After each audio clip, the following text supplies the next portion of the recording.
खुद को बचाती हुई नजर आ रही है। यहाँ पे मैटर था छोटू और आरती का, लेकिन इस मैटर में टाइटल दिया जाता है छोटू यादव और आरती यादव। प्यार कुदरत का नायाब तोहफा है, जब ये अपने अंजाम तक नहीं पहुंचता तो पागलपन रूप अख्तियार कर लेता है। छोटू और आरती का प्यार का अंत हो चुका है, लेकिन लगातार ये मामला बिहार में सुर्खियों में है।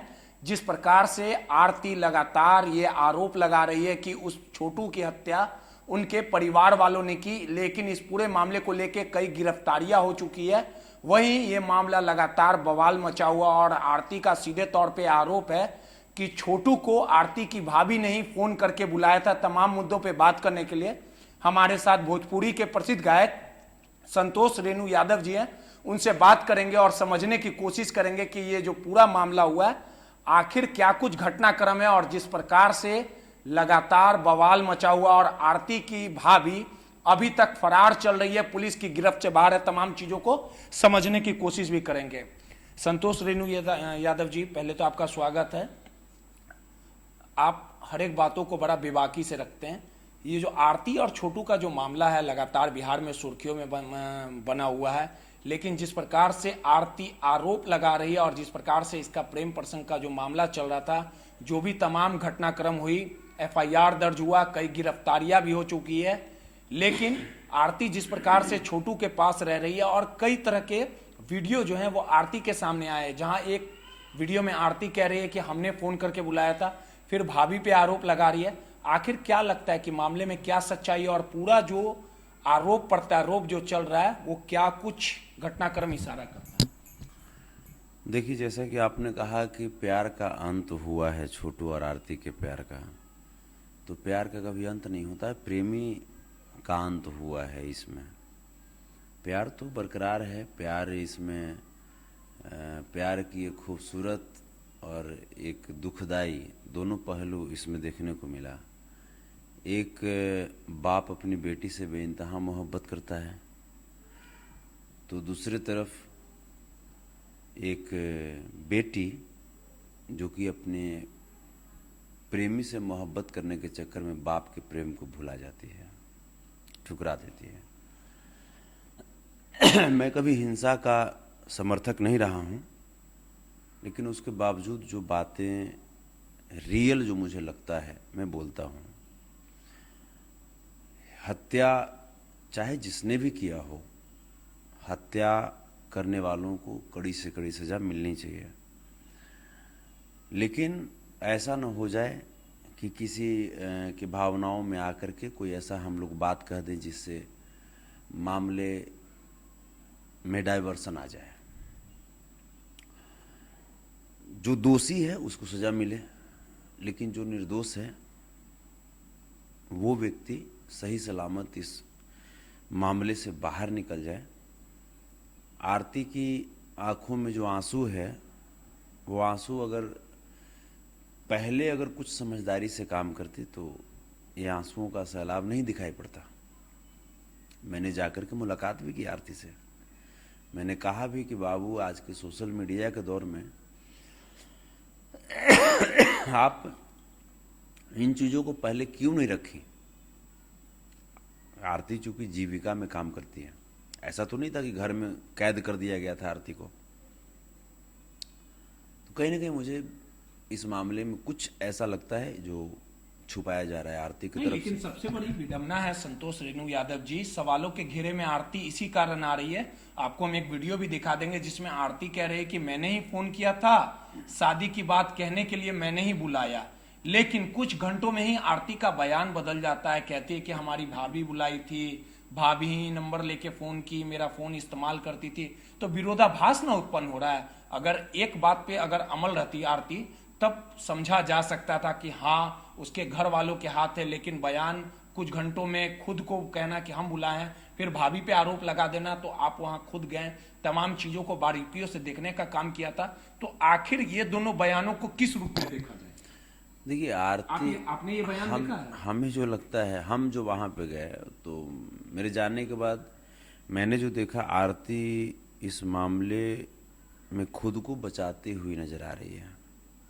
या तो आरती या छोटू के पिताजी चूंकि 2 साल का रिलेशन बताया जा रहा है और 2 साल के रिलेशनशिप में ये कभी कभी हम देखे ही नहीं, फोन पे बात हुआ, बहुत तरह का बात। नहीं, हमारी तो बातचीत हुई, उसमें बोली कि हाँ हम लोग मिले भी हैं।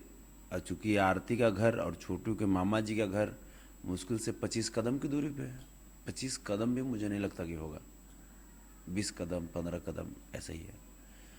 तो इसमें जो होता है कि आप जब आंख बंद करके डिसीजन लेना शुरू करते हैं तो कहीं ना कहीं दुखदाई तो होगा।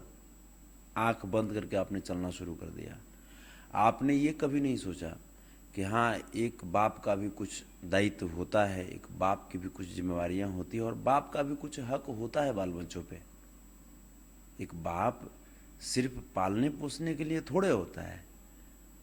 एक बाप और माँ इतना संघर्ष करके बच्चों को पालते हैं तो उनका भी तो हक होना चाहिए ना बच्चों पे, बच्चों को समझना चाहिए ना। लेकिन यहाँ पे सब कुछ दरकिनार करके ये कह दिया जाता है कि हम मैच्योर हैं और डिसीजन खुद ले सकते हैं। तो ठीक है, आपको संवैधानिक अधिकार है डिसीजन लेने का, मैं भी मानता हूँ, लेकिन आपका ये अधिकार नहीं है कि आप एक बाप की मान मर्यादाओं को कुचल दें। आप ये बताइए कि 2 बजे रात में किसी के घर जाना ये कहाँ तक सही है? छोटू तो अभी इस दुनिया में नहीं है। अब छोटू को या तो आरती बुलाए या आरती की भाभी बुलाए, छोटू गया तो वहां जरूर। आरती ये भी बोलती है कि हमारे घर वाले, हमने अपने घर वालों से ये सब बात नहीं बताया था। तो आरती के घर वाले कैसे जानते कि छोटू आरती से प्रेम करता है इसलिए आया है? वो तो जाहिर सी बात है कि उनको तो लगा होगा कि भाई हमारी बहन पे, हमारी बेटी की इज्जत पे कोई धावा बोल रहा है। बयान क्यों बदल रही है कुछ? इसीलिए मैं कह रहा हूं कि आरती कहीं न कहीं अपने आप को बचाती हुई नजर आ रही है। हालांकि मैं तो चाहता हूं कि गलती जो है, गलती दोनों तरफ से है और आरती भी छुपा रही है कुछ न कुछ जो बात है वो आरती के फैमिली वाले भी छुपा रहे हैं, कुछ न कुछ बात छोटू के फैमिली वाले जो है वो भी छुपा रहे हैं। और इस तरह की घटना आप किस रूप में लीजिएगा? मैं आपसे पूछता हूँ कि अगर मान लीजिए आप अगर आरती के पिताजी की जगह पे आ जाएं या उनके भाई की जगह पे आ जाएं, क्या कीजिएगा? देखिए, जो भी घटनाक्रम हुआ है, कानून को हाथ में लेने का हक तो किसी को नहीं है। अगर ये चीजें हुई तो पुलिस को सूचना देनी चाहिए थी। तमाम जो एक सामाजिक तौर पे जो प्रक्रिया होती है, जो नियमता जो कहता है उसे करना चाहिए था, लेकिन कानून को तो हाथ में हाँ, बिल्कुल बिल्कुल, मैंने तो इस बात को कहा, जिन्होंने भी हत्या किया है उन्हें कड़ी से कड़ी सजा मिलनी चाहिए, लेकिन जो दोषी है। सबसे बड़ी समस्या है इस पूरे मामले को देखा जाए, मामला भले ही पूरी तरह से हाई प्रोफाइल हो चुका है, लगातार लोग कर दिया गया है हाई प्रोफाइल। ये कुछ जातिगत भावना रखने वाले जो पत्रकार चाटुकार जिनको लेकिन बोलते लेकिन हैं। हम कुछ सवाल पे भी आएंगे। लेकिन सबसे बड़ी अगर चीजों को देखा जाए, एफआईआर दर्ज हुआ है, उनके जो आरती जो छोटू के पिता हैं वो एफआईआर दर्ज किया गया है, कई लोगों की गिरफ्तारी हुई है, लेकिन जो जांच की प्रक्रिया है वो भी चल रही है। थाने में मामला दर्ज हुआ है, केस के जो आईओ हैं वो भी जांच कर रहे हैं। लेकिन जिस प्रकार से मामला को खींचा जा रहा है, लगातार तुल दिया जा रहा है, मीडिया के लोग पहुंच रहे हैं और जिस प्रकार से आकलन किया जा रहा है कि आरती उसके देवर से शादी करेगी, कथित तौर पे जो पत्रकार हो हंगामा मचाए, उसे आप किस तरह से देखते हैं? इस तरह से होना चाहिए? देखिए, इस तरह की घटना जो है ये पहली घटना नहीं है कि हो हंगामा हुआ। यहाँ तो मान लीजिए कि सेम कास्ट की बात थी। आपको याद होगा उत्तर प्रदेश में एक विधायक हैं पप्पू भरतौल जी, जिनकी बेटी का नाम साक्षी मिश्रा, साक्षी मिश्रा जी, हाँ, जो एक महादलित समाज के अमिताभ या अजिताभ करके ऐसा, हाँ, भाग करके शादी की थी। उसके बाद समस्त जो लोग हैं ब्राह्मण समाज के, वो लोग बोलने लगे, तमाम मीडिया बंधु बोलने लगे कि नहीं, ऐसा कैसे हो सकता है, एक ब्राह्मण समाज की लड़की कैसे एक महादलित समाज से शादी कर सकती है। तो वो मीडिया जो वहाँ पे कुछ और बोल रही थी, यहाँ पे मैटर था छोटू और आरती का, लेकिन इस मैटर में टाइटल दिया जाता है छोटू यादव और आरती यादव। ये सिर्फ जो बैकवर्ड समाज SC ST समाज और अल्पसंख्यक समाज के ऊपर जो टारगेट किया जा रहा है लगातार, उसी का एक परिणाम है कि ये मैटर इतना उभार ले लिया। आपको ऐसा लगता है कि कहीं ना कहीं एक जाति को बदनाम करने के लिए इस मामले को ज्यादा तुल दिया जा रहा है, बिल्कुल। कंधे पे रख के? बिल्कुल बिल्कुल, यही बात ही है, यही बात है। अगर मामले का FIR हुआ तो कार्रवाई करनी चाहिए। भोजपुरी कलाकारों में से ही कुछ लोग और पत्रकारों में से, जब साक्षी मिश्रा जब महादलित समाज के लड़के से शादी की थी, तो लोग राग आलाप रहे थे कि साक्षी मिश्रा ने गलत किया, साक्षी मिश्रा ने गलत किया, एक ब्राह्मण की लड़की होकर के एक महादलित से शादी किया। लोग कह रहे थे, राग आलाप रहे थे, लोग गाना भी गा रहे थे कि नहीं करना चाहिए था, एक बाप का पगड़ी गिरा दी। तो फिर आरती वाले मैटर में आप लोग इतना क्यों कि नहीं, आरती को इंसाफ मिलना चाहिए? तो उस समय साक्षी मिश्रा को भी तो इंसाफ मिलना चाहिए था, साक्षी मिश्रा को भी, जबकि उसके फादर विधायक थे, एक जनप्रतिनिधि थे। और वो जब इस मैटर को, प्यार मोहब्बत को कुचल रहे थे, जाति पाति को, उनका कहना था कि SC ST समाज क्या कोई समाज होता है जिसमें तुम शादी कर रही हो? प्यार की कोई जाति तो नहीं, प्यार की कोई जाति नहीं होती। तो वही मैं कह रहा कि पत्रकार बंधु जो चाटुकारिता कर करके इस मैटर को उभार रहे हैं। देश में तमाम तरह का मैटर है। देश की करेंसी आज 80 के ऊपर पार कर गया। मैं गलत कर रहा हूं तो बोलिए। देश की करेंसी 80 के ऊपर पार कर गया। महंगाई है, बेरोजगारी है, उसके ऊपर तो लोग चर्चा करेंगे नहीं। लोग चर्चा करेंगे, आरती को आरती यादव बनाएंगे, छोटू को छोटू यादव बनाएंगे, यादव को आपस में लड़वाएंगे, हिंदू मुस्लिम को आपस में लड़वाएंगे। कोई नुपुर शर्मा बयान देगी जो मुस्लिम समाज के जो धर्मगुरु हैं उनके ऊपर बयान देगी, देश को पूरा जला देगी। तो ये सब मैटर है। यहाँ तो है कि नीलम यादव की हत्या होगी गैंग रेप करके, गया वाली, इमामगंज की, बागपुर के रहने वाली नीलम यादव, 15 वर्षीय बच्ची, जिस बच्ची की गैंग रेप करके हत्या कर दिया गया, जला करके मार दिया गया तेजाब से, उसकी कोई चर्चा नहीं होती। ये तमाम मीडिया जो वहाँ पे गया है, चाटुकार मीडिया, मैं उसके बारे में कह रहा हूँ, उसकी कोई चर्चा नहीं करेगा। चंदौली उत्तर प्रदेश की रहने वाली निशा यादव को पुलिस बेल्ट द्वारा पीट करके हत्या कर दिया गया यूपी पुलिस के द्वारा। ये तमाम चाटुकार मीडिया मैं वही कह रहा, ये तमाम चाटुकार मीडिया वहां पे नहीं जाएगा, चंदौली नहीं जाएगा। शिवहर में सुबोध राय, पूर्व मुखिया और वर्तमान मुखिया पति की, उनके गांव में ही गोलियों से छलनी कर दिया गया राजपूत समाज के लोगों के द्वारा। ये तमाम चाटुकार मीडिया वहां पे नहीं जाएगा। लेकिन इसको चाहिए क्या कि कैसे यादव को बदनाम करो, कैसे OBC को बदनाम करो, कैसे SC ST को। अपराध की घटना को अंजाम देते हैं संतोष रेणु जी, उन जो अपराध की घटना को अंजाम देते हैं उनका कोई जाति धर्म तो नहीं होता, जहां तक हम जानते हैं। है ना, नहीं किस होता है, जाति धर्म नहीं किस होता है। आज जाति धर्म किसने बनाया? हम तो नहीं बनाया, संतोष ने तो नहीं बनाया, आपने तो नहीं बनाया।